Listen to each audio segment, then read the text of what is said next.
مرسل فقال اقرأ باسم ربك الذي خلق الإنسان من علق اقرأ وربك الأكرم فغدا بها وسلم يبدو فعاد فدخل على خديجة بنت خويلد قال زملوني فزملوا وتزعم الروح قال خديجة لقد خشيت على نفسي فقال خديجة الله والله ما يخزيك الله ولا إنك لتصل الرحمة وتركنا وتكسب المعدومة تقول الزيبة تقول على نوائب الحق فانتربي خديجة أعطانت بورقة النوفل بن أسد بن عبد العزى ابن عم خدیجہ کان من فصل علی قال ایک کتاب عبرانی فقط من جید بن عبران ما شاء الله یکتب کان شیخ بن قدمی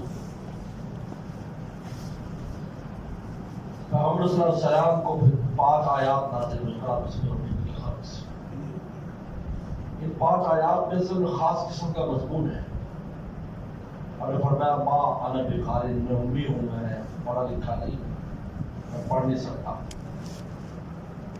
تو اللہ تعالیٰ نے تسلی دی اقرا بسم ربک پڑھیے نام کے ساتھ رب اسم کہا رب نہیں کہا رب کی وجہ کے ساتھ اسم رب اس لیے کہ اللہ تعالیٰ کی ذات جو ہے اور صفات ان تک اسماء پہنچاتے ہیں بہت اہم بات ہے ورنہ ذات اور صفات کو ہم نہیں سمجھ سکتے بلکہ ہمارے استاد مفتی ولی سن ٹوکی رحمہ اللہ فرماتے تھے قیامت کے دن بھی سمجھ میں نہیں آئے گا کہ اللہ کس درجے کے قدیر ہے عالم ہے بصیر ہے کس درجے کی صفات ہے اور آپ کی ذات کی حقیقت کیا ہے کن لا تدرک الابصار قرآن کہتا ہے ادراک نہیں کرتے ادراک کہتے ہیں کسی شے کی حقیقت اور کنوں کو جان لینا ویسا ہم دیوار کا کیڑ جان لیتے بھی یہ اینٹ اور اب سیمنٹ اور بنا سے بنی ہم ڈس کی جان لیتے ہیں لکڑ سے بنا انسان کی حقیقت ہے ہمارے نام بھی گئے دنیا میں حقائق پر اس کو کنوں کہتے ہیں کسی چیز کا حقیقت کا نام کنوں کہتے ہیں اللہ کی ذات کی کنوں اور صفات یہاں صفات بھی نہیں پہچان سکتے اللہ کی صفات کس درجے کی ہے کس درجے کا علم ہے ہم نہیں معلوم اس لیے میں بس آمنا لفظی اشتراک ہے ہم بھی بصیر اللہ بھی بصیر ہے ہم بھی سمیع اللہ بھی سمیع ہے لیکن اس کی حقیقت بہت بعید ہے لہذا اس میں آپ کے نام سے ہمارے استاد فرماتے تھے نورٹون میں بسم اللہ الرحمن الرحیم کا اللہ فرمایا میرے نام سے ہی کام چلاؤ میرے نام میں اتنی طاقت ہے تمہارے کام چلے گئے ذات تو ذات ہے نام کی طاقت اتنی ہے نام لے کر جب وہ کام کرتے ہیں تو سرے چڑھ جاتا ہے خیر و برکت والا ربک رب کا کہ آپ اپنی 40 سالہ زندگی میں اللہ کی شان تربیت دیکھیے کہ آپ کو کس طرح شان کے ساتھ پالا ہے جو اللہ آپ کا پالنے والا ہے اور رب کہتے ہیں جو قلیل سے کثیر اور نقص سے کمال تک لے جائے اور شیئن فشیئن تربیت کرے تو آپ امی کو وہ قاری بھی بنا سکتا ہے اللہ جی خلق جس نے پیدا کیا جس نے آپ کو وجود بخشا ہے جس ذات نے وجود بخشا ہے وہ آپ امی کو قاری بنانا کیا مشکل ہے تخلیق مشکل ہے آدم سے وجود میں لانا امی کو قاری بنانا تو مشکل نہیں خلق انسان من علق جس نے پیدا کیا انسان کو خون کی پھٹی سے اس لیے کہ منی میں تو اختلاف ہے پاک ہے ناپاک ہے لیکن خون کی پھٹی میں تو سب کہتے ہیں نجس ہے تو جب ایسی نجس چیز سے ایسے پاکیزہ شخصیات پیدا ہو رہی انبیاء السلام اولیاء کرام صلحاء مجاہدین بڑے بڑے لوگ اسی خون کی پھٹی سے پیدا ہو رہے ہیں تو جو اتنا تغیر کر سکتا ہے کہ ایک ناپاک چیز سے ایک اٹھان کر کے کتنی عظیم شان شخصیت بنا دیتا ہے فَجَعَلْنَاهُ سَمِيعًا بَصِيرًا ایسا انسان بنا دیتا ہے اس کے لیے امی کو قاری بنانا کیا مشکل ہے اللہ تعالیٰ نے اس لیے اپنی قدرت کاملہ کو بیان کر آپ کی استعداد کو بیان کیا یہ دو آتا سن لو یہ تفسیر بھی سن لو یہ استعداد بیان کی ہے سیرت کی تقریر ہے پوری نفر میں کرو گے کئی دن تک کر سکتے ہم نے آپ میں اتنی استعداد رکھی ہے آپ تو بہت استعداد والے ہیں ہم تو عدم سے وجود میں لاتے ہیں، ناپاک سے پاک پیدا کرتے ہیں، اور پھر ہم رب ہیں، ہر شے کو پالنے والے، بنانے والے، درجہ کمال تک پہنچانے والے۔ اب آپ مومن کو قاری بنانے کو مشکل ہے؟ یہ رسول اللہ کی استعداد کا بیان ہے کہ آپ میں بڑی استعداد اور صلاحیت ہے، اس لیے آپ ماں نبی قاری کہنے کی ضرورت نہیں ہے۔ اقرا وربک الاکرم، یہاں سے اللہ تعالیٰ نے اگلی بات کی ہے۔ طالب علم میں استعداد ہے، استاد بھی دینا نہیں کچھ چاہتا تو کیا کرے گا؟ استاد ہی اس کو نہ پڑھائے تو بڑی بڑی صلاحیتوں والے ضائع ہو جاتے ہیں۔ استاد بھی وقت نہیں دے رہا ہے، استاد ہی نہیں پڑھا رہا ہے، نہیں پڑھیے۔ ربک الاکرم، آپ کا رب تو کریم ہے۔ کریم وہ ہوتا ہے جو غیر مستحق کو نوازتا ہے۔ آپ میں تو استعداد ہے، آپ کو کیسے نہیں نوازے گا؟ جو تو کرم والے ہیں، سخی ہیں، یعنی مطلب کیا ہے کہ آپ میں استعداد ہے اور رب دینا چاہتا ہے۔ اب بات سمجھائی؟ تو پھر آپ کیسے قاری نہیں بنے؟ پھر ایسے قاری اللہ اکبر اولین آخرین کے علوم آپ کے سامنے کچھ نہ رہے، ایسے بڑے قاری۔ عائشہ فرماتی ہے بڑی بڑی صورتیں رسول اللہ پڑھتے چلے جاتے تھے اور پیچھے والے ایسے باہ ہو جاتے تھے، انہیں پتہ بھی نہیں چلتا تھا کہ سورہ بقرہ پڑھتی آل عمران پڑھتی۔ لا تسأل طولہن وحسنہن، اور رکعتوں کی لمبائی اور ان کے حسن کے بارے مت پوچھو، الفاظ نہیں میرے پاس۔ ایسے قاری ربک الاکرم، آپ کا رب بھی دینا چاہتا ہے۔ الذی علم بالقلم، رب تو قلم کے ذریعے سکھاتا ہے۔ قلم بے جان سے علم سیکھتا ہے آدمی، الگ بے جان چیز ہے، علوم سیکھ جاتا ہے۔ یہ بخاری میرے اور آپ کے سامنے، امام بخاری نے قلم سے لکھنا سیکھا اور یہ بخاری آگے۔ اگر امام بخاری لکھنا نہ سیکھتے، اللہ تعالیٰ قلم سے علم سکھانے کا کسبی علم کا نظام نہ بناتے، آج بخاری کہاں تھی؟ علم بالقلم، یہ علم کسبی کا بیان ہے۔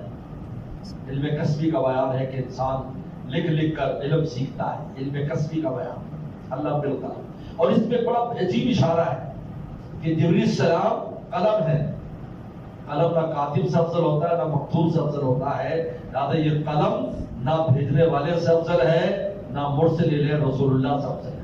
اگر کوئی جبریل کو استاد نہ سمجھے کہ نبی کریم کے استاد ہیں، یہ استاد نہیں، یہ قلم ہے۔ قلم استاد نہیں ہوتا، استاد وہ ہوتا ہے جو قلم پکڑا کر آپ کو لکھواتا ہے، اور آپ لکھتے ہیں بسم اللہ الرحمن الرحیم، تو بسم اللہ الرحمن الرحیم کو چوم رہے سر پہ رکھ رہے ہو، لیکن قلم کو تو اس طرح تم کر رہے، تو قلم واسطہ ہوتا ہے۔ اس طرح جبریل السلام بھی بمنزل قلم کے واسطہ ہے، اس لیے وہ نہ اللہ سے افضل ہے نہ رسول اللہ سے افضل ہے۔ بہت اہم بات ہے علم بالقلم، اور علم کسبی کا بیان ہے۔ علم الانسان ما لم یعلم، اللہ انسان کو جس کا اس کو علم نہیں، یہ علم وحبی کا بیان ہے۔ اس کا بیان ہے اتنے علوم میں جو ایسی عطا ہو جاتے ہیں بغیر سیکھے۔ لیکن یاد رکھو علوم وحبیہ علوم کسبیہ پر موقوف ہے، کسبی ہوگا تو وحبی آئے گا، یاد رکھو۔ اور اس کی ایک بڑی پیاری مثال حضرت مولانا نجاتی صاحب رحمۃ اللہ علیہ فرمایا کرتے تھے کہ نلکے کی جب بھوکی سوکھ جاتی ہے، آپ لوگ تو سمجھتے ہیں ہم اس ماحول میں، لیکن دوسری جگہ پہ سمجھانا بہت مشکل ہوتا ہے، وہ تو نلکا بھی نہیں جانتے ہیں۔ نلکے کی جب وہ بھوکی خشک ہو جاتی ہے تو ایک لوٹا پانی ڈالتے ہیں، جب پانی ایک لوٹا ڈالتے ہیں تو وہ پھر جب ہم اس کو چلاتے ہیں نلکے کو، تو نلکا جب پانی کھینچتا ہے پہلے وہی لوٹا آتا ہے جو آپ نے ڈالا تھا، کسبی لوٹا، اس کے بعد نیچے سے وہبی پانی آنا شروع ہوتا ہے زمین میں سے۔ تو فرمایا جب علوم کسبیہ حاصل کر کے اس پر عمل کرتا ہے، انسان عمل کرتا ہے اور اس علوم کو نشر و اشاعت کرتا ہے، اس کی برکت سے پھر اللہ تعالیٰ اس کے قلوب اور زبان سے علوم وحبیہ شروع کروا دے۔ سبحان اللہ، بڑی عظیم الشان بات۔ تو علم الانسان ما لم یعلم، یہ علوم وحبیہ کا بیان ہے۔ تو یہ 5 آیات نازل ہوئی پیغمبر صلی اللہ علیہ وسلم پر۔ اس کے بعد فرجع بها وسلم، فرجع بها، یہاں میں نے بہذل آیات، رسول ان آیات کو لے کر واپس ہوئے، یرجف فؤادہ، آپ کا دل کب کپا رہا تھا، دھک دھک دھک دھک کر رہا، وہی کے بوجھ کی وجہ سے، ماحول کی دہشت کی وجہ سے، اور وہ جو دبایا تھا آپ کو، اس کی وجہ سے آپ پر عجیب خوف طاری تھا۔ ودخل علی خدیجہ بنت خویلد، حضرت اماں خدیجہ بنت خویلد کے پاس آئے، رسول اللہ کے ساتھ سے محبوب بیوی ہیں یہ، یاد رکھو، اس لیے ان کی زندگی میں کس سے شادی نہیں کی، جب تک یہ زندہ رہی 50 سال تک شادی نہیں کی، رسول اللہ 25 سال کے تھے، یہ 40 سال کی تھی، اور یہ پڑھی لکھی خاتون تھی۔ کہتے ہیں عجیب ہے، عورتوں میں وہاں تو مرد پڑھے لکھے نہیں تھی، عورتوں میں پڑھی لکھی تھی، اس کی وجہ ہے کہ ان کے اندر پڑھے لکھے علماء موجود تھے، جیسے ورقہ بن نوفل آ رہے ہیں، ان کے چچا داد بھائی وہ عالم تھے، تو جب وہ عالم ہو خاندان میں تو عام لوگوں کو بھی علمی سطح بلند ہوتی دوسروں سے، تو بہت سے مسئلے مسائل ویسے بھی جانتے ہیں، اور پڑھی لکھی تھی اماں خدیجہ، اور اماں خدیجہ نے شادی بھی آثار دیکھ کر کی تھی۔ میں نے بتایا کہ جی وہ بادل سے آیا کرتے، وہ بحیرہ راہب کا قصہ غلام نے بتایا کہ بحیرہ راہب نے آیا، اس نے کہا کہ درخت کے نیچے تو نبی بیٹھتا ہے، تو کون ہو، ایسا نہ تمہیں کچھ ہو جائے۔ خواجہ ابو طالب کا قصہ سامنے آیا، جب وہ لے کر گئے تھے 6-7 سال کی عمر میں شام، اور کہا آوازیں آتی ہیں، چلتے ہیں تو آوازیں آتی ہیں، یہ وہ چیزیں تھی جن کی وجہ سے اماں خدیجہ نے شادی کی، اور کہا میرا سارا مال آپ پر قربان۔ وہ جانتی تھی ان کی کوئی بڑی شان ہونے والی ہے، کیونکہ گھر کے ماحول میں ایسی باتیں سنتی رہتی تھی، پیغمبر آتے ہیں، ایسے ہوتا ہے ایسے ہوتا ہے، شادی کر لیا۔ فقال زملونی زملونی، فرمایا مجھے چادر اڑا دو چادر اڑا دو۔ جب انسان کو خوف طاری ہوتا ہے تو وہ کپڑے وغیرہ میں لپٹ جائے تو خوف دور ہو جاتا ہے۔ اب وہ تجربہ کیا ہوگا گرمیوں میں یا سردیوں میں بیٹھ سو رہا ہو آدمی، خوف ہو تو رضائی اوپر لے لے، تو رضائی سے کوئی خوف دور تو وہ چیز تو نہیں، لیکن انسان لگتا ہے میں محفوظ ہو کے قلعے میں آ گیا ہوں، رضائی وہ لے لیتا ہے۔ بعض بلی سے ڈرتے ہیں، بعض ویسے ڈرتے ہیں، بلی کی آواز آئی جلدی سے رضائی اوپر لے لے۔ تو زملونی زملونی، اس لیے بچے وہاں کو چپڑ جاتے ہیں، مجھے چادر اڑا دو چادر اڑا دو۔ یہ زملونی کہا تھا کہ اماں تھی گھر میں، زملینی کہنا چاہیے تھا، زملینی، لیکن زملونی کہا اس لیے کہ ایسے موقع پر سیغوں کی رعایت نہیں کی جاتی۔ یاد رکھو ایسے موقع پر ایمرجنسی میں سیغے نہیں دیکھے جاتے، کون سا سیغہ بولنا ہے، وہ نہیں بولا جاتا، نہیں بولے گا کہ ادب و احترام کے ساتھ ایسے کرے گا۔ جیسے قاری صاحب کی روٹی کو کتا لے گیا تو ان کا ہر چیز کلاس سے کام، بقالی جی کانا سا کتا روٹی لے کے جا رہا، اب اتنی دیر میں کتے نے کہا چھوٹی سی روٹی، ارے ان لوگ کے پٹھے تو نے توئیں توئیں تجھے بھکا وہ روٹی لے کے جا رہا۔ ایمرجنسی میں ایسی چیزیں نہیں ہوتی، بہت ایمرجنسی تھوڑی کاروائی کرنی ہوتی۔ زملونی زم، اس لیے آپ نے مطلقاً یہ سیغہ کہا، اس لیے کہ وہ مذکر مؤنث کی رعایت نہیں کی۔ فضملوہ، چادر اڑا دی گئی، حتی ذهب عنہ الروع، یہاں سے کہ آپ سے خوف دور ہو گیا۔ روع وہ خوف ہوتا ہے جو روب کے ساتھ ہو، روب والے خوف کو روع کہتے ہیں، اور عام خوف کو خوف کہتے ہیں، جیسے سانپ بچھو کا خوف ہے اس میں روب نہیں ہوتا، وہ ایذا سے بچنے کے لیے کرتا ہے، لیکن استاد کا ہے، بزرگ کا ہے، ابا کا روب جو ہوتا ہے وہ خوف روب کہلاتا ہے۔ تو یہ چونکہ روب والا خوف تھا، حضرت جبرائیل السلام آئے تھے اور پھر وحی کا ذکر اور پھر ساری چیزیں جمع ہو گئیں، ذهب عنہ الروع، اس لیے اس کو روع سے تعبیر کیا ہے۔ فقال لخدیجہ، اما خدیجہ سے کہا رسول صلی اللہ علیہ وسلم نے، وہ اخبر الخبر، اور ساری بات بتائی، ساری بات بتائی۔ لقد خشیت علی نفسی، یہ جملہ دیکھو، اس کو اچھی طرح دیکھ لو، میری عادت ہے سب پڑھاتے ہوئے جو چیزیں فتنے افکار جس سے فتنے نکالتے ہیں ان پر میں ضرور جناب مینشن کرتا ہوں، میری عادت ہے۔ اللہ کا شکر ہے تمام چیزوں کے بارے میں معلومات کتابیں بھی پڑھی ہیں مخالفین اور موافقین کی۔ یہ وہ جملہ ہے جس کی وجہ سے روافض یہ کہتے ہیں کہ روافض یہ شیعہ لوگ کہتے ہیں کہ حضور صلی اللہ علیہ وسلم پر وحی نہیں آنی تھی، وحی تو حضرت علی پر آنی تھی، اس لیے آپ نے پہچانے نہیں جبریل السلام کو. یہ جملہ ہے. ڈھکو کی کتاب ڈھکو نے بخاری کی اسی حدیث پر بحث کی تھی. ڈھکو نے وہ کتاب بھی اس زمانے میں رہی، کسی زمانے میں پتہ نہیں کہاں ہے، اسی پر لکھا اس نے وحی کس پر آنی تھی. کہتا لقد خشیت، اور مانا لقد خشیت علی نفسی، میں بھی اس کا تفسیر کرتا ہوں. لقد خشیت علی نفسی کا کیا معنی ہے؟ پہلے یہ بات سمجھیں. ماضی کا معنی ہے یا مضارع کا معنی ہے؟ امام نبوی اور علامہ سندھی، امام نبوی جو مسلم کا شاعر ہے، آپ کے مسلم کا حاشیہ ہے، بہت بہترین حاشیہ، دیکھا کرو. کسی شرح مسلم کی ضرورت نہیں، حاشیہ دیکھو اس پر مسلم شریف. امام نبوی رحمۃ اللہ علیہ اور علامہ ابو الحسن سندھی جن کا یہاں حاشیہ ہے، وہ کہتے ہیں یہ ماضی ہے. لقد خشیت، میں ڈر گیا تھا اس وقت اپنی جان پر جب مجھے دبایا اور 5 آیات کا مجھ پر ایسے بوجھ پڑا، اس وحی کا جو ثقل پڑا، مجھے ایسے لگا کہ میری جان نکل جائے گی. یہ معنی بالکل ٹھیک ہے، بے غبار ہے. اور میں پہلے بتا چکا ہوں، آپ نے فرمایا انی الاسماء الثلاث کل مرہ، ہر دفعہ مجھے جو نا وہ گڑگڑاہٹ گھنٹی کی آوازیں آتی ہیں، اور ہر دفعہ میں گمان کرتا ہوں انی امت میں فوت ہو جاؤں. ہے بات سنی تھی یا نہیں؟ ہر وقت دن بعد میں بھی. یہ تو پہلا واقعہ ہے. تو پہلے میں کس قدر آپ پر خوف طاری ہوگا، کس قدر آپ کو اپنی جان جانے خطرہ ہوگا جب کیا فرماتے کل مرہ. ہر مرتبہ جب مجھ پر وحی آتی ہے وہ سلسل جرس کی شکل میں، ظننت انی اقبل، مجھے گمان میں فوت ہو جاؤں گا. تو جب پہلی دفعہ آئی تو آپ لقد خشیت، میں ڈر گیا تھا اپنی جان پر. اب آج سمجھ نہیں. وہ کہتے ہیں ماضی ہے. جب ماضی ہے تو وہ جو قصہ بیان کر رہے ہیں اسی قصے کے اندر رسول اللہ صلی اللہ علیہ وسلم نے بات بیان کی. اس وقت میری یہ حالت ہوئی. لیکن عام محدثین نے، جن میں علامہ ابن حجر اسقلانی بھی ہے، ان میں عمدۃ القاری والے بدر الدین عینی بھی ہے، اور ان میں علامہ قسطلانی بھی ہے، ارشاد الساری مانا. وہ سب سے پہلے فتح الباری لکھی گئی اور اس کے بعد عمدۃ القاری. ان کا خلاصہ اور اس میں اضافہ جو ہے ارشاد الساری میں علامہ قسطلانی نے کیا، اور بڑی بہترین شرح ہے.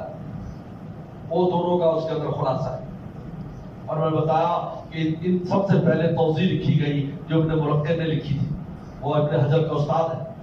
یہ ناظم ابن حجر اپنی کتاب میں، اس کے بعد ہمارے پاس الگ ساری شرح، تو وہ 20 کے قریب شروحات جمع کی ہے، اور بھی میں کر رہا ہوں تو 100 کے قریب شرح ہے. لیکن بات تو چند میں ہی چند باتیں ہوتی، باقی ملتی جلتی چیزیں ہوتی. تو بہرحال، اور حضرت گنگوئی رحمۃ اللہ علیہ وہ سب حضرات کہتے ہیں خشیتو مضارع کا معنی ہے کہ میں اپنی جان پر ڈرتا ہوں مستقبل میں. لقد خشیت علی نفسی، میں آئندہ اپنی جان پر ڈرتا ہوں. تو اس کا معنی ان حضرات نے کر دیا، شیعوں نے. اور ہمارے سنیوں میں سے علامہ شبلی نعمانی نے اپنی سیرت میں اس کا معنی کر دیا کہ رسول اللہ نے فرشتے کو نہیں پہچانا تھا، اور وہ کہا کہ پتہ نہیں وہ کیا چیز تھی، وہ آئی تھی، جن تھا، جو تھا، کیا تھا، میں اگر وہ دوبارہ آئے گا تو مجھے لگتا ہے میری جان نکل جائے گی. تو پیغمبر سلام کو اپنی نبوت کا یقین بھی نہیں تھا، اور پیغمبر سلام نے فرشتے کو نہیں پہچانا. یہ معنی یہ آزاد کرتے ہیں. سمجھو اس بات کو میری. کہیں یہ بحث آ جائے گی تمہارے سامنے تو پھر آپ بیٹھ کر بیٹھ جاؤ. محترم صاحب جو کہتے آدھے سے کہتے نہیں آدھے سے. اب میں کتنی وضاحت سے بتا رہا ہوں. وہ اس کا معنی یہ کرتے ہیں لقد خشیت علی نفسی کا، کہ آپ نے کہا جی میں ڈرتا ہوں وہ دوبارہ اگر آ جائے گا تو پھر تو جان نکل جائے گی، پتہ نہیں کون ہے. اس لیے روافض یہ کہتے ہیں شیعہ جو سلم نے فرشتے کو نہیں پہچانا کیونکہ وہ آیا ہی حضرت علی کے پاس آنا تھا، غلطی سے ادھر چلا ہے. نعوذ باللہ. علامہ ابن شبلی نعمانی نے بھی کیا سیرت، اس لیے اس کی جو سیرت کی کتاب ہے حضرت تھانوی نے اس کا مطالعہ منع کیا، اس کو مطالعہ نہ کیا جائے. اور سیرت کی بہت کتابیں جب دیکھو. تو اس کا کیا معنی ہے لقد خشیت علی نفسی؟ یاد رکھو امام غزالی لکھا ہے کہ 3 چیزوں کا علم بدیہی اور ضروری پیغمبر کو حاصل ہو جاتا ہے. نمبر 1 کہ انہ نبی، وہی آتے اس کو یقین ہوتا ہے میں نبی ہوں، اور ایسے ہوتا ہے جیسے سورج نکلا ہو، بالکل اس کو یقین ہو جاتا ہے کہ میں نبی ہوں. اور نمبر 2 کہ یہ جو آئی ہے یہ وحی الہی ہے، اور نمبر 3 اس کا مطلب کیا ہے، اس کے تمام مطالب کھل جاتے ہیں پیغمبر پر فوراً، ایک ایک جز کھل جاتا ہے اس کا، کوئی بھاپ نہیں رہتا، اس کو سمجھنے کی ضرورت نہیں پڑتی کہ اس کے اندر کیا کچھ ہے، سب کچھ اس کے اوپر واضح ہو جاتا ہے۔ لہذا یہ 3 چیزوں کے علم بدیہی اور ضروری ہے کہ نبی کو آتے ہی اور صلی اللہ علیہ وسلم پر جو ہی سنا انی اللہ فخران علیک، بس یقین ہو گیا نبی۔ اب ساتھ واپس بھاگے، فرمایا کہ نہیں، لا تخف خذھا ولا تخف، وہی صاحب ہے ابھی بھی، لیکن اب نبی نہیں، نبی تھا نا، یقین ہے، اور واپس ہوئے اور اسی سانپ کے منہ میں آ ڈالا۔ جب کیسے بھاگے، لم یحق کے پیچھے مڑ کے دیکھا، ایسے بھاگے کہ پیچھے مڑ کے نہیں دیکھا، لم یحق کے پیچھے نہیں مڑ کے دیکھا، سانپ سے ایسے بھاگے، لیکن جب حکم آیا خذھا ولا تخف اور واپس نبی کو یقین، حالانکہ پہلے دفعہ کیا ہوگا،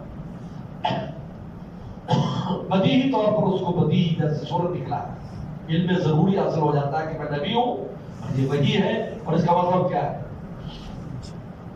تو لہذا خشیت والا نفسی کا مطلب کیا ہے، اس کا مطلب یہ ہے، حضرت گنگوئی نے بڑی صاف ستھری بات کی ہے، وہ کہتے ہیں اس کا مطلب یہ ہے کہ جو اعبائے نبوت ہے، نبوت کا جو بوجھ ہے اور وزن جو ہے، یہ میں ڈرتا ہوں کہ میں یہ اٹھا سکتا ہوں یا نہیں، میری جان چلی جائے گی، یہ جو بوجھ آیا ہے میں محروم ہو جاؤں گا، میری تو جان، یعنی میں فوت ہو جاؤں گا یا میں مریض ہو جاؤں گا، جس کی وجہ سے یہ اعبائے نبوت جو ہے، نبوت کو جو وزن ہے، تبلیغ اور یہ سارے کام جو اللہ تعالیٰ چاہتے ہیں، یہ مجھ سے شاید نہ ہو سکیں گے۔ لقد خشیت ولا نفسی، جس طرح کسی آدمی اس میں بہت بڑا کام لگا دیا جائے اور لگانے والے کو پتا ہے کہ اس میں صلاحیت ہے، لیکن وہ آدمی سمجھتا ہے کہ میں پتہ نہیں کر سکوں گا یا نہیں، تو وہ خوف زدہ ہو جاتا ہے، وہ ڈر جاتا ہے۔ اسی وجہ سے اس کے ساتھ اما خدیجہ کی اگر تسلی کو ملائے اس بات کے ساتھ تو بات سمجھ آ جاتی کہ لا یخزیک اللہ وبلا، اللہ آپ کو رسوا نہیں کرے گے، یعنی آپ بات سمجھے، یعنی آپ کس بات پر ڈر رہے تھے کہ میں یہ اعبائے نبوت جو ہے، اعبا کہتے ہیں وزن، اس نبوت کا بوجھ اٹھا سکوں گا یا میں مریض ہو جاؤں گا، میں فوت ہو جاؤں گا اور میری جان نکل جائے گی، تو اس پر تسلی دے رہے کہ ایسا نہیں ہے، اللہ آپ کو رسوا نہیں کریں گے۔ اور بعد میں آتا ہے لا یحزیک اللہ، اللہ آپ کو محروم نہیں کریں گے، کیا نہیں کریں گے؟ محروم۔ اب اس بات کے ساتھ جب اس تسلی کو لگایا جاتا ہے تو بات سمجھ آ جاتی ہے، کیونکہ تسلی اگر یہ معنی ہوتا کہ جی پتہ نہیں وہ کون ہے، وہ پتہ نہیں کون ہے، میں تو ڈرتا ہوں دوبارہ آئے گا تو پتہ نہیں وہ میرے ساتھ کیا کرے گا، اور اما تسلی دے رہی ہے کہ آپ کو اللہ رسوا نہیں کرے گی، یہ بات جوڑ نہیں بیٹھتا۔ جوڑ اس پر بیٹھتا ہے کہ آپ کو اتنا بڑا منصب جو اللہ تعالیٰ نے دے دیا ہے اور آپ کو اللہ نے نبی بنا دیا ہے اور وحی الہی آپ کے پاس آ گئی ہے اور جبریل السلام آپ کے پاس آ گئے، اتنا بڑا منصب دے دیا ہے جس کے ذمہ داری سے آپ گھبرا رہے ہیں کہ میں اس وحی کے بوجھ کی وجہ سے پتہ نہیں میں زندہ بھی رہتا ہوں یعنی، یا میں اتنا مریض ہو جاؤں گا کہ میں تبلیغ اور نشر دین کا کام کر بھی سکوں گا یا نہیں، اس پر تسلی دے رہے کہ لا یحزیک اللہ ولا، اللہ آپ کو کبھی ذلیل نہیں کرے گا۔ اب یہ تسلی اور ایمان بالکل آپس میں جڑ جاتے ہیں، اور یہ خشیت خود دلیل یقین کی ہے، خشیت انما یخشی اللہ من عباد العلماء، خشیت آتی اس وقت جب یقین ہو، اگر یقین نہ ہو تو خشیت ہی نہ آئے۔ یقین تھا تو وہ کہہ رہے ہیں کہ اب میں، اللہ نے ذمہ داری دے دی لیکن میں ڈرتا ہوں کیسے پوری کروں گا میں، کیونکہ اس کا بوجھ اتنا تھا اس وحی الہی کا کہ اگر اس طرح آئے گی تو پتہ نہیں میرا کیا ہو، اور نبی جانتا اس کا کتنا بوجھ ہوتا ہے، اللہ کے نبی جانتے ہیں اس کا کتنا بوجھ ہوتا ہے۔ لہذا اما خدیجہ نے تسلی دی لا یحزیک اللہ ولا، قالت خدیجہ کلا واللہ، ہرگز نہیں خدا کی قسم، کہتے اما خدیجہ عقل النساء، عورتوں میں سب سے عقل مند عورت تھی، اس موقع پر نبی کو تسلی دینا آسان کام آسان کام نہ آدمی کیا تسلی دے اسے. دیکھو تسلی دے یہ کہتے عقلی دلائل نہیں. وہ کیا ہے کہ آپ پہ اللہ نے بڑی اچھی صفات رکھی ہے, آپ بڑی اچھی صفات کے مالک ہیں, اور اللہ کبھی بھی اچھی صفات والے کو ضائع نہیں کرتے. عجیب بات ہے. ہم دنیا میں دیکھتے ہیں کہ ایک آدمی سخی ہے, ویسے اعمال میں کمزور لیکن سخی ہے, بس ہر ایک کو امداد مدد کرتا رہتا ہے. ہم یہ دیکھتے ہیں کہ اس کو بھاگ لگے رہتے ہیں, حالانکہ عمل کے اعتبار سے بڑا کمزور ہے, لیکن اللہ تعالیٰ اس کے اعمال کی چشمہ پوشی کرتے ہیں کہ مغلوں کو پیدا ہوتا ہے. اور بہت سے لوگوں کو دیکھا ان میں ایسی اچھی سی بات ہے جس سے مخلوق کو پیدا ہو رہا ہے, اور اعمال میں سے کمزور ہے, اللہ اس کو ترقی دیتے رہتے ہیں.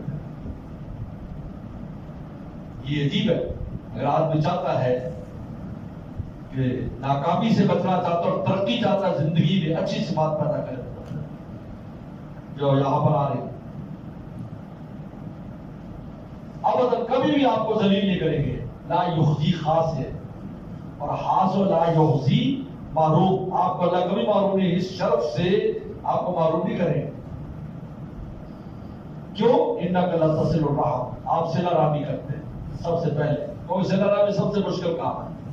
دنیا کا سب سے مشکل کام صلہ رحمی, اپنوں کا خیال کرنا سب سے مشکل ہے, کیونکہ اپنوں کی طرف سے خیر ملی نہیں وہ تو باتیں کریں گے.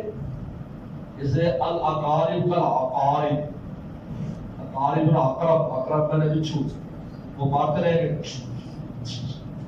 کچھ نہ کچھ لگاتے رہیں گے, پھر بھی انسان ان کا خیال کرتا ہے. اس کو صلہ رحمی کرتے ہیں. آسان کام نہیں. آپ وہی مکہ والے, وہی گھر والوں نے کیا کیا رسول اللہ کے ساتھ, لیکن آپ سب کے ساتھ خیر خائی کرتے ہیں. تصل الرحم, تو غیروں کے ساتھ تو بدری خواہ کرتے ہیں. وتحمل کل, کل کہتے ہیں بوجھ اٹھاتے ہیں, مراد ناکارہ لوگوں کا بوجھ اٹھاتے ہیں, یتیم بیوہ ان چیزوں کا بوجھ اٹھاتے ہیں. کل کہتے ہیں بوجھ, ان کا بوجھ اٹھاتے ہیں, ان کو خرچہ کرتے ہیں. وتقسم المعدوم, معدوم کو کماتے ہیں, مراد مال, یعنی آپ مال کماتے ہیں, تجارت کرتے ہیں, محنت کرتے ہیں. بیکار بازی نہیں. آدمی میں بیکار بازی بہت ہے, کام نہیں کرنا, مخدوم بننا ہے, کام نہیں کرنا.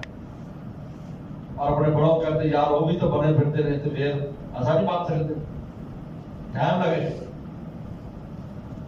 بڈھے ہو جاؤ گے تو تمہیں بھی لوگ لے جائیں گے موٹروں پر.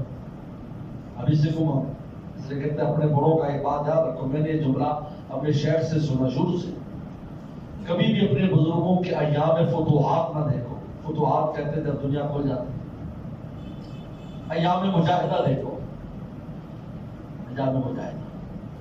حضرت ابو ہریرہ کی زندگی وہ نہیں سمجھ سکتا جو صرف عراق کی گورنری کے تخت پر بیٹھا ابو ہریرہ کو دیکھے, بلکہ ابو ہریرہ کو وہ سمجھ سکتا ہے جو رسول اللہ کے منبر اور گھر کے درمیان بے ہوش ہوتے دیکھے بھوک چل جاتا ہے. ایک وہ وقت اور ایک یہ وقت ہے. فتوحات کہتا ہے یہاں فتوحات نہ دیکھے. اللہ تعالیٰ کے نظام ہے, مجاہدات کے بعد آسانیاں کر دیتے ہیں. ہر ایک کے ساتھ یہ ہوتا ہے, شروع میں تنگیاں ہوتی ہیں, آسانیاں. کتنے ایسے لوگ ہیں بابر نگر میں, کتنے لوگ ایسے ہیں جو ان کے آباء و اجداد محنت مزدوری کرتے تھے, اب وہ فیکٹریوں کے مالک ہیں, ان کی اولادیں. یہ اللہ تعالیٰ کا انتظام ہے, ایسا تھوڑی. وہی عرب ہے جو یہاں سے جانے والے حاجیوں کے انتظار کرتے تھے کہ آٹا روٹی لے کے آئیں گے یہ لوگ. آج وہی عرب ہے پوری دنیا میں سب سے امیر ترین قوم ہے. ورنہ ہماری نانی خود 1950 60 70 میں جاتی تھی حج پر, 6 سے 7 من آٹا لے جاتی تھی. اماں آپ اکیلی اتنا آٹا, 2 بندے اور اتنا آٹا. فرماتے تمہیں پتہ نہیں وہ بدو لوگ بیچارے بھوکے ہوتے, ان کو کھلائیں گے. میری جہازوں پر اتنا آٹا جاتا تھا, دالیں لے جاتے تھے, وہاں پر ان کو خرچ کرتے تھے. یہ عجیب بات. اور نے لکھا ہے حضرت مولانا حافظ غلام حبیب صاحب نقشبندی چکوال والے, ہم نے تجارت کی ہے. ان کے بیٹے جو ہے مفتی منیر صاحب کے ساتھ ہی ہمارے کمرے میں رہتے تھے. ان کے ساتھ وہ جب بھی کراچی آتے تو نیازمندی ہوتی، بڑی توجہ کرتے، بہت اللہ والے انسان تھے، بڑے قریب سے دیکھا۔ وہ کہتے ہیں حج پر گئے، والدہ بھی ان کی ساتھ تھی، حضرت غلام سے بتا ہے۔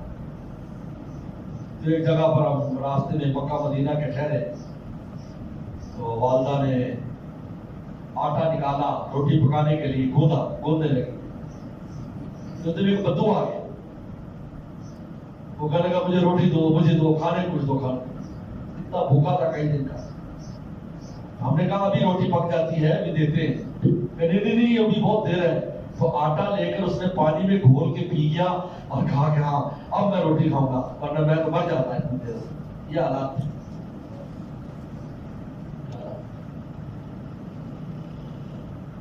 اس لیے تقسیم معدوم، آپ مال کماتے ہیں، تجارت کرتے، محنت کرتے ہیں، معدوم۔ مال کا تقسیم المعدوم باب افعال سے ہے، معدوم کو صاحب کسب بنا دیتے، معدوم کو صاحب کسب، یعنی جن کے پاس وسائل نہیں تو ان کو وسائل دے دیتے، وہ اپنا کام کرنے لگ جاتے ہیں۔ کوئی چیز بنا کے دے دی، لو بھائی اپنا کام کرو، جیسے صحابی سے کہا کہ کلاڑی لے لو اور ایک رسی لے لو، جاؤ بھائی لکڑیاں بیچو۔ وَتَقْرِ الضَّيْفَ، اور مہمان نوازی کرتے ہیں۔ ہمارے پنجاب میں تو مہمان کے قدر کرو نکل جاتے ہیں، بچ جاتے ہیں، ہم بہت کمزور ہیں۔ گاؤں دیہات میں تو پھر بھی ہوگا، شہر میں تو پھر بھی باقی بات بھاگ جاتے ہیں کہ یار بچے بہنوں کے گھرے کوئی نہیں، بچہ بھی کہتا ابا کہتے ہیں گھرے کوئی نہیں۔ وَتُعِينُ عَلَىٰ دَوَائِبِ الْحَقِّ، آپ حق کی مصیبتوں میں مدد کرتے ہیں، حق کی مصیبتوں میں۔ کیا مطلب؟ یعنی کوئی ایسی مصیبت آ جاتی جو آسمانی، بارش آ گئی، یہ ہو گیا، وہ ہو گیا، یا کسی پر دیت آ گئی، یا کوئی مسافر تھا اس کا ذات راہ ختم ہو گیا، یا حاجیوں کا ڈاکو لوٹ لیا، تو رسول اللہ پر پیسہ خرچ کرتے ہیں۔ نوائب الحق، نوائب باطل نہیں کہ لڑائی جھگڑوں میں، فساد میں قوم اکٹھی ہو رہی، لاؤ جی اسلحے اکٹھا کرنا، لاؤ پیسے لاؤ، ان میں نہیں مدد کرتے تھے۔ نوائب حق، نوائب نائبہ کی جمع، نائبہ منا اور ناگہانی مصیبتیں۔ فَانطَلَقَتْ بِهِ خَدِیجَةُ، یہ سمجھنے والی بات ہے، لے گئی اما خدیجہ رسول اللہ کو۔ دیکھو کسی روایت میں نہیں آتا کہ رسول اللہ نے فرمایا مجھے لے جاؤ، یہ بھی دلیل بنائی ہے رافضیوں نے کہ دیکھو آپ کو تسلی نہیں تھی کہ آپ نبی ہیں، تو ورقہ بن نوفل کے پاس کہا مجھے لے چلو تاکہ مجھے تسلی ہو کہ میں نبی بن گئی ہوں۔ استغفر اللہ، کسی روایت میں نہیں ہے۔ اما لے گئی اپنی تسلی کے لیے، کون لے گئی؟ اما لے گئی۔ میں نے بتایا اما خدیجہ کو معلومات رکھتی تھی، اس قسم کی باتیں آپ کے سامنے تھی، اس لیے وہ اپنے بھائی کے پاس لے گئی، چچا بھائی جو خود عالم تھی، عیسائیوں کے بہت بڑے عالم تھے، تورات انجیل کے بہت بڑے عالم تھے، ان کے پاس لے گئے۔ وہ اپنی تسلی، لیکن رسول اللہ نے نہیں منع کیا، آپ نے منع نہیں کیا، اس لیے کہ آپ نے کہا بہت اچھا ہم اپنی تسلی کر لیں۔ اور آپ پر جو خوف کی کیفیت تھی وہ اما خدیجہ کے سامنے بھی اور وہاں بھی آپ نے کہا اس طریقے پر، اور کہتے ہیں یہ خوف کی کیفیت آپ کی سچائی کی دلیل بن گئی، اس لیے کہ اگر کوئی ناگہانی واقعہ پیش آئے تو آپ بھی بیان کرتے بھی اس کے اوپر ایک لرزہ ستاری رہتا ہے، تو اگلے یقین ہو جاتا ہے۔ اگر ہنس ہنس کے بیان کرے گا تو یقین کرے گا کوئی؟ میں گیا تھا وہ جن نکلا، جن نکلا، میں ڈر گیا ایسے اس وقت جن کے خیال سے اس کے روٹے، ہر بات پوچھے آپ ذکر کرتا ہوں میرے روٹے کھڑے ہو جاتے ہیں، آتا ہے۔ یہ ڈرنا جو ہے یہ دلیل بن گئی، جس طرح موسیٰ علیہ السلام کا ڈرنا ان سانپوں سے، رسیوں سے دلیل بن گیا جادوگروں کے سامنے کہ جادوگر نہیں ہے، ورنہ اس کو پتا ہے دو نمبریز ہے، آنکھوں پر ہم نے وہ کیا، باقی تو رسیاں ویسی پڑی، وہ ڈر گئے، یہ تو سانپ ہے، کوئی جادوگر نہیں تھے، تو ڈرنا دلیل بن گیا۔ اللہ فرمایا تو ڈنڈا پھینک پھر دیکھ کمال۔ فَانطَلَقَتْ بِهِ خدیجہ، خدیجہ لے گئی، کہاں لے گئی؟ حَتَّىٰ أَتَتْ بِهِ وَرْقَةَ بْنَ نَوْفَلَ مَسْجِدَ عَبْدُ الرَّزَّاقِ ابن ام خدیجہ۔ حضرت ورقہ کے بھائی، ورقہ جو ہے یہ اما خدیجہ کے چچا زاد بھائی ہیں، نوفل اور خویلد یہ دونوں بیٹے اسد کے، اسد بن عبد الرزا کے دو بیٹے نویفل اور خویلد۔ تو نوفل جو ہے ان کے بیٹے ورقہ ہے، اور خویلد کی بیٹی جو ہے نا وہ کون ہے؟ اما خدیجہ، تو چچا زاد بھائی ہیں ابن ام خدیجہ۔ اور یہ عیسائی بہت بڑے عیسائی عالم تھے، ان کے پاس لے گئے۔ کان عمران تنصر بالجاہلیہ، یہ جاہلیت میں عیسائی ہو گئے تھے۔ کان یہ تو کتاب العبرانی، یہ عبرانی زبان میں کتاب لکھتے تھے، تورات انجیل، فیت الانجیل بالعبران، ماشاء اللہ یکتب، وہ عبرانی زبان میں انجیل لکھی جتنا اللہ نے چاہا، یعنی ترجمہ کرتے تھے، یعنی عبرانی سے عربی، عربی سے عبرانی، اور کاتب تھے، تو وہ ان کا ذریعہ معاش بھی تھا اور ذریعہ تبلیغ بھی تھا، وہ کتابیں فروخت ہوتی تھی، وہ لے جاتے تھے لوگ۔ لیکن کان شیخ الکبیر فقط امیہ، لیکن وہ بڈھے ہو گئے تھے، نابینا، لیکن جب ابا لے گئی نا اب یہ نابینا ہو چکے، بوڑھے، زندگی بھی یہ کرتے تھے، یہ عیسائی بن گئے تھے، وہ شرک سے بیزار تھے، تو اس پر شام چلے گئے اور عیسائیت قبول کر لی۔ اس وقت عیسائیت حق پر تھی، تو تورات پڑھی، انجیل پڑھی، پھر تورات انجیل کی مہارت حاصل کی، پھر عبرانی سے عربی، عربی سے عبرانی، یا کہیں عربی کا بیان ہے عربی میں لکھتے تھے، کہیں عبرانی کا بیان ہے، دونوں کام کرتے تھے، یعنی کبھی ترجمہ اس میں کبھی ترجمہ اس میں، جو تورات لکھتے انجیل لکھتے تھے اور وہ فروخت کرتے تھے۔ لیکن جب اماں لے گئی تھی، کان شیخ قد امیہ، بڈھے ہو گئے تھے اور نابینا ہو گئے تھے۔